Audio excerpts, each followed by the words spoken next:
I've just finished reading a book on touching. Ashley Montague, I remembered it, has written. Unfortunately, it's out of print. But I was blown away by what he has to say in there. He says that the birth process, well, let me backtrack.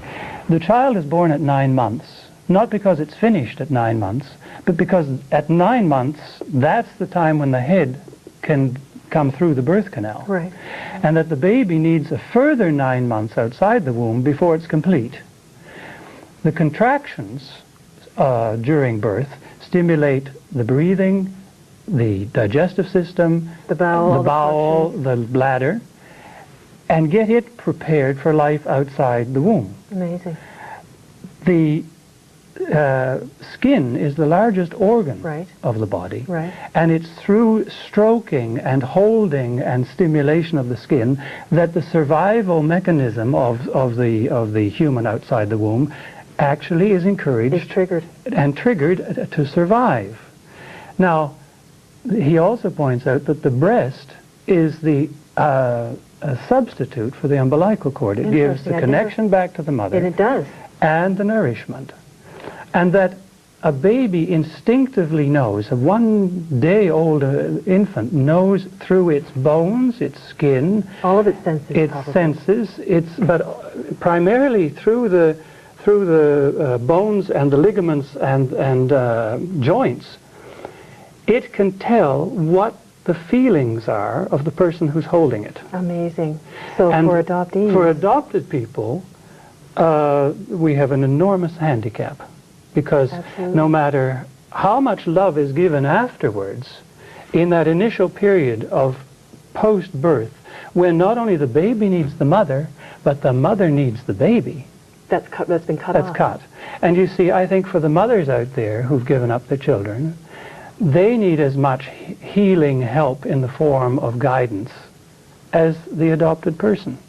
But it's a fascinating book. If you can, anybody can find a second-hand copy of it. And the implications are very obvious, as you're saying. For the adopted person, the implications are quite devastating. Oh, yeah. I just want to stop you there for a moment. We have Mike on the line. Are you there, Mike? Yes, I am, Martha. Hi, how are you? I'm fine, thank you. Go right ahead. What would you like to tell us today? Well, certainly I want to express the views of others of thanking Ron for being on your show and bring this issue to the forefront again.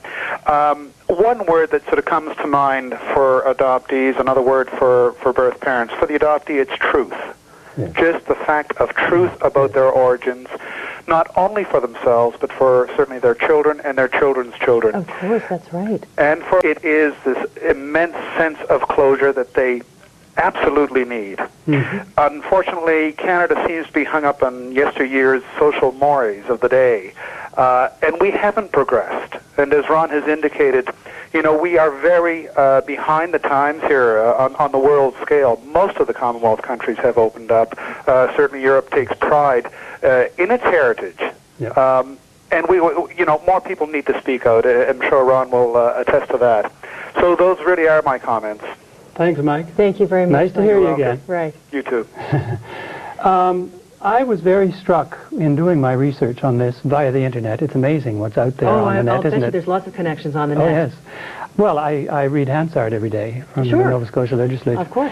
And I found the original debate on Bill 12 and found what various members of Parliament had to say at the time. And I was absolutely moved to tears by a speech by John Leaf from Queens. Really? And I've got a summary of it here, which I'd like to share with people. Can I just have you hold that thought for a moment? We have to break right now, and when we come back, we can get into that. Good. Okay. This is Maritimes Today, and we are talking about adoption reform. Right now in Nova Scotia, there is limited access to information on parents who gave up a child for adoption, and many people say it's time that changed. What do you say? Please call us with your thoughts and opinions on this sensitive topic. The number is 902-481-4441, and we hope to hear from you after the break.